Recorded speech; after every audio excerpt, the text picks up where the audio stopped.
इयत्ता 6वी सामान्य विज्ञान पाठ क्रमांक 13 ध्वनी. विद्यार्थी मित्रांनो, इथे एक चित्र दिलेले आहे. या चित्रामधील आवाज तुम्ही कधी ऐकले आहेत का? ऐकलेल्या आवाजासंदर्भात चौकटीत बरोबरची खूण करा आणि जर हे आवाज ऐकले नसतील तर चुकीची खूण करा. या आवाजासाठी तुमच्या परिसरातील भाषांमध्ये कोणते शब्द वापरले जातात ते शब्द या चित्रांच्या खाली लिहा. शाळेमध्ये मधल्या सुट्टीच्या वेळी कोणकोणते आवाज कानावर पडतात? वर्गामध्ये शांतता असताना डोळे मिटून शांत बसा. आसपासचे कोणकोणते आवाज ऐकू येतात? या सर्व आवाजांची यादी तयार करून त्यावर चर्चा करा. विद्यार्थी मित्रांनो, आपल्याला ऐकू येणाऱ्या असंख्य आवाजांमध्ये खूप विविधता असते, हे तुमच्या लक्षात येईल. या ध्वनींचे लहान मोठे व आवडणारे न आवडणारे अशा 2 पद्धतींनी वर्गीकरण करा. आवाजाला शास्त्रीय भाषेत ध्वनी म्हणतात. काही ध्वनी मोठे असल्याने सहज ऐकू येतात, तर काही ध्वनी खूप लहान असल्याने ते लक्ष दिल्याशिवाय ऐकू येत नाहीत. काही ध्वनी आपल्याला आवडतात, तर काही ध्वनींचा आपल्याला त्रास होतो. ध्वनी कसे निर्माण होत असतील? विद्यार्थी मित्रांनो, ही कृती करून पहा. घरातील रेडिओ अथवा टेप रेकॉर्डरवर गाणे वाजत असताना त्याच्या स्पीकरवर हात ठेवा. काय जाणवते ते पहा. काही वेळानंतर रेडिओ अथवा टेप रेकॉर्डर बंद करा. आता काय जाणवते? आता आपण आणखी एक कृती करून पाहूयात. एक रबर बँड घ्या व चित्रात दाखवल्याप्रमाणे ताणून त्याची एक बाजू सोडून द्या. काय दिसले? रबर बँडच्या हालचालीशिवाय इतर कोणती गोष्ट तुम्हाला जाणवली? आणखी एक कृती करून पाहूयात. एखादा तबला घेऊन त्याच्या पडद्यावर थोडा भुसा किंवा मोहरीचे दाणे किंवा वाळू पसरा. पडद्यावर बोटाने टिचकी मारा. आवाज होत असेपर्यंत काय दिसते? आवाज बंद झाल्यावर काय दिसते? या सर्व कृतींच्या निरीक्षणातून विद्यार्थी मित्रांनो काय समजले?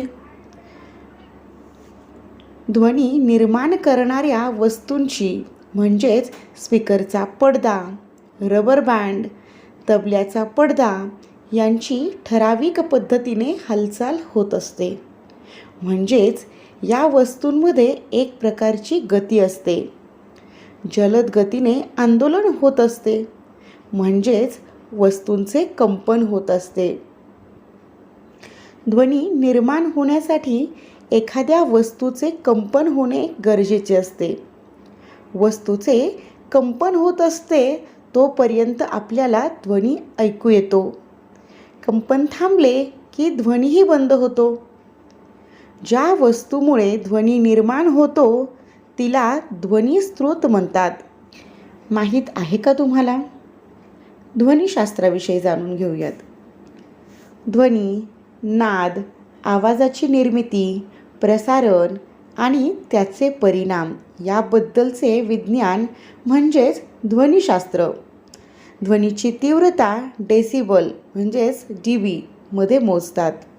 आपल्या घशातील स्वरयंत्रामध्ये असणाऱ्या ध्वनितंतूंच्या कंपनामुळे ध्वनी निर्माण होतो.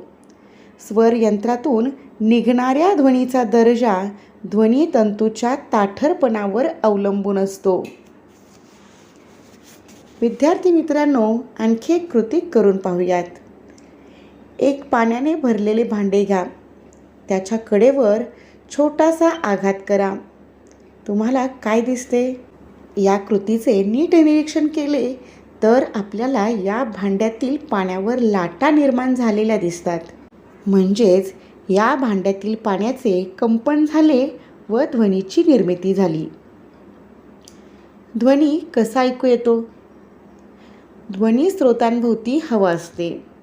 ध्वनी स्रोतांचे कंपन होऊ लागले की त्याच्या लगतचा हवेचा थरही कंप पावतो. ध्वनी स्रोतांपासून सर्व दिशांना ध्वनीच्या कंपनाची लाट पसरत जाते. या लाटेलाच ध्वनिलहर म्हणतात. या ध्वनिलहरी आपल्या कानापर्यंत पोहोचतात. कानातील पोकळीत नाजूक पडदा असतो. तो कंपन पावतो. या कंपनामुळे निर्माण होणारी संवेदना कानातील चेतातंतूद्वारे आपल्या मेंदूपर्यंत पोहोचते आणि आपल्याला ध्वनी ऐकू येतो. विद्यार्थी मित्रांनो, ही कृती करून पाहूयात. 2 फुगे घ्या. एकामध्ये हवा भरा व दुसऱ्यात पाणी भरा. चित्रात दाखवल्याप्रमाणे हवा भरलेला फुगा कानावर दाबून धरा. फुग्यावर बोटाने घासा आणि आवाज करा. हीच कृती पाणी भरलेल्या फुग्यावर करा. कोणत्या फुग्यातून आवाज अधिक स्पष्ट ऐकू आला? विद्यार्थी मित्रांनो, या प्रश्नाचे उत्तर तुम्ही मला कमेंट बॉक्समध्ये पाठवा. आणखी एक कृती करून पाहूयात. एका मोठ्या टेबलाच्या एका टोकाशी तुम्ही उभे राहा व दुसऱ्या टोकाशी मित्राला उभे करा. मित्राला हळूच टेबलावर टिचकी मारायला सांगा. तुम्हाला पुसटसे ऐकू येईल. आता तुमचा कान टेबलाशी धरा आणि मित्राला तशीच टिचकी पुन्हा मारायला सांगा. काय जाणवते ते विद्यार्थी मित्रांनो मला कमेंटमध्ये सांगा. हवा, पाणी किंवा एखाद्या स्थायूमधून ध्वनिलहरींच्या रूपाने प्रवास करून आपल्या कानांपर्यंत पोहोचतो. परंतु हवेच्या तुलनेत द्रवातून ध्वनीचे प्रसारण अधिक स्पष्ट होते, तर स्थायूमधून तो सर्वाधिक स्पष्ट ऐकू येतो. ध्वनिलहरींचे प्रसारण वेगवेगळ्या माध्यमातून वेगवेगळ्या वेगाने होते. ध्वनी प्रसारण वायूपेक्षा द्रवातून तर द्रवापेक्षा स्थायूतून अधिक वेगाने होते. नवीन शब्द शिका. ध्वनी प्रसारण.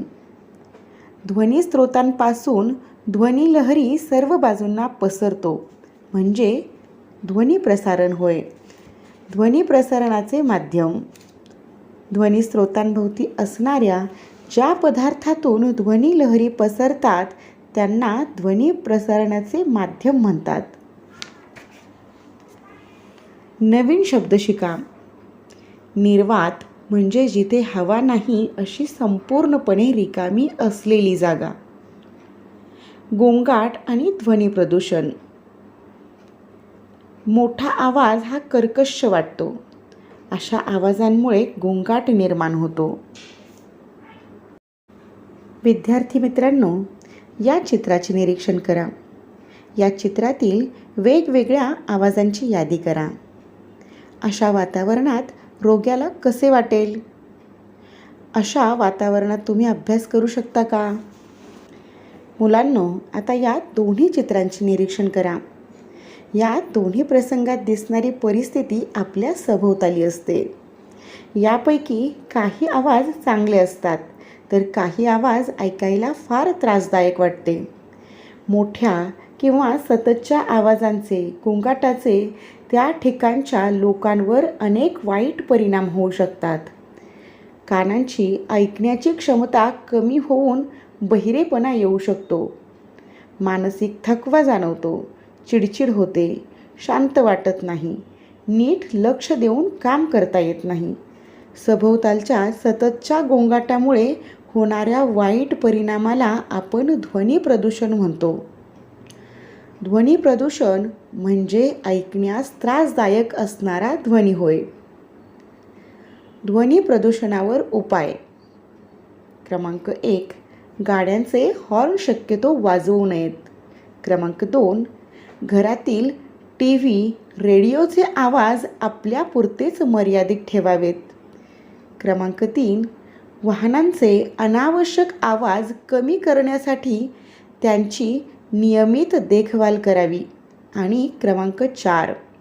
कारखाने, विमानतळे, रेल्वे व बस स्थानके ही मानवी वस्तीपासून योग्य अंतरावर दूर असावीत. विद्यार्थी मित्रांनो, हे नेहमी लक्षात ठेवा. काही आवाजांमुळे आपल्याला आनंद वाटत असला तरी त्याचा इतरांना त्रास होऊ शकतो. ऐकावे ते नवलच.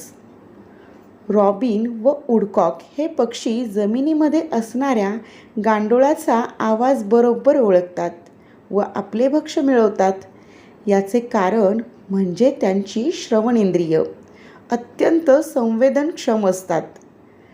टोळांच्या काही जाती हवेतून उडताना त्यांचे पाय एकमेकांवर घासून आवाज करतात. मधमाशी व डासांचे पंख फडफडल्याने आवाजाची निर्मिती होते. असे आवाज तुम्ही कधी ऐकले आहेत का? या पाठातून आपण काय शिकलो? ध्वनीच्या निर्मितीसाठी कंपनाची आवश्यकता असते. ध्वनीच्या प्रसारणासाठी माध्यमांची आवश्यकता असते. ध्वनीचे प्रसारण स्थायू, द्रव किंवा वायू माध्यमातून होते. नकोशा वाटणाऱ्या अनियमित व मोठ्या आवाजाला गोंगाट म्हणतात.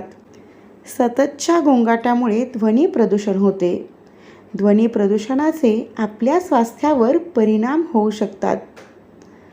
वाहतूक व उद्योग क्षेत्रे अशा ठिकाणी सर्वाधिक प्रदूषण होत असते. ध्वनी प्रदूषण ही सामाजिक समस्या आहे. ध्वनी प्रदूषण रोखण्याचे उपाय सर्वांना करणे गरजेचे आहे. शाळा, दवाखाने अशा ठिकाणी गाड्यांचे हॉर्न वाजवण्यास बंदी असते.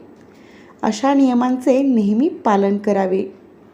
अशा प्रकारे विद्यार्थी मित्रांनो, आज आपण पाठ क्रमांक 13 ध्वनी या पाठाचा अभ्यास केला.